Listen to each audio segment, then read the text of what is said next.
இனிமே கண்ணை மூடிட்டு கடலை எண்ணெய் வாங்கலாம்.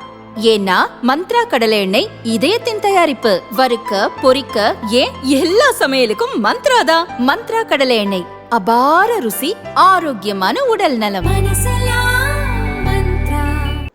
திருச்சி பஞ்சப்பூரில் நடைபெற்ற விழாவில் 5650 கோடி ரூபாய் மதிப்பிலான பல்வேறு வளர்ச்சி திட்டங்களை பிரதமர் மோடி தொடங்கி வைத்தார். புதிய திட்டங்களுக்கு அடிக்கல் நாட்டினார்.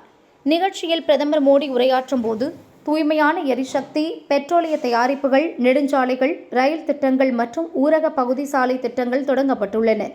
பாரத் பெட்ரோலியம் நிறுவனத்தின் நகர எரிவாயு கட்டமைப்புக்கு அடிக்கல் நாட்டப்பட்டது மகிழ்ச்சி அளிக்கிறது. சுமார் 3700 கோடி ரூபாய் முதலீடு செய்யப்பட்டிருக்கிறது. இந்த கட்டமைப்பு நீலகிரி மற்றும் ஈரோடு மாவட்டங்களுக்கு பயன் தரும். சுமார் 9 லட்சம் குடும்பங்களுக்கும் நூற்றுக்கணக்கான வணிக நிறுவனங்களுக்கும் குழாய் வழி மூலம் இயற்கை எரிவாயு கொண்டு சேர்க்கப்படும். நேரடியாகவும் மறைமுகமாகவும் ஆயிரக்கணக்கான வேலைவாய்ப்பு உருவாகும். இயற்கை எரிவாயு சுற்றுச்சூழலுக்கு நெருக்கமான எரிபொருள், காற்று மாசை குறைப்பதில் முக்கிய பங்கு வகிக்கிறது. 8 ஆண்டு காலத்தில் இந்த திட்டத்தால் சுற்றுச்சூழலுக்கு நல்ல பயன் கிடைக்கும். சுமார் 4 கோடி மரங்களை நடுவதற்கு சமமான திட்டம்.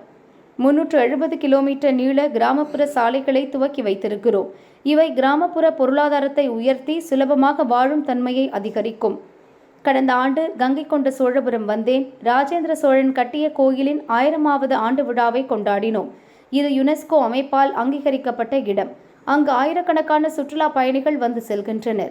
இன்று அங்கு ஒரு நெடுஞ்சாலை திட்ட பணிக்கு அடிக்கல் நாட்டியிருக்கிறோம். இப்போதுள்ள நெடுஞ்சாலை கோயிலுக்கு மிக அருகில் இருக்கிறது. அதனால் சுற்றுலா பயணிகளுக்கும் பக்தர்களுக்கும் பாதுகாப்பு தொடர்பான பிரச்சினைகள் ஏற்படுகின்றன. புதிய புறவழி நெடுஞ்சாலை அமைக்கப்படும் போது மற்ற வாகனங்கள் கோயிலுக்கு அப்பால் திரும்பிச் செல்லும். கடந்த வாரம் மதுரை வந்தபோது அம்ரித் பாரத் திட்டத்தின்படி 8 நவீன மறு வடிவமைக்கப்பட்ட ரயில் நிலையங்களை திறந்து வைத்தேன். இன்று பல புதிய ரயில்கள் தொடங்கி வைக்கப்பட்டுள்ளன.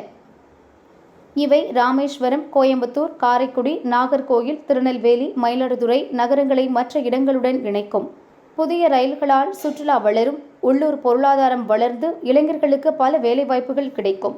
வளர்ந்த இந்தியாவை உருவாக்க வளர்ந்த தமிழகத்தை உருவாக்க வேண்டும். அதுதான் எங்களுடைய இலக்கு.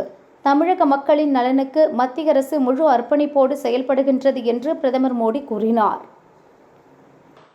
Just last week from Madurai we inaugurated 8 modernized and redeveloped stations under the Amrit Bharat program. Today, several new train services are being flagged off. They connect places like Nagarkovil, Coimbatore, Rameswaram, Tirunelveli, Mailaduturai, Karaikudi with other regions. These new train services will increase tourism, boost the local economy and create many jobs for the youth. Our goal is to create a developed Tamil Nadu for a developed nation. The central government is fully committed to the welfare of the people of Tamil Nadu. We are working day and night for the state's progress and we will continue to do so. Nandri.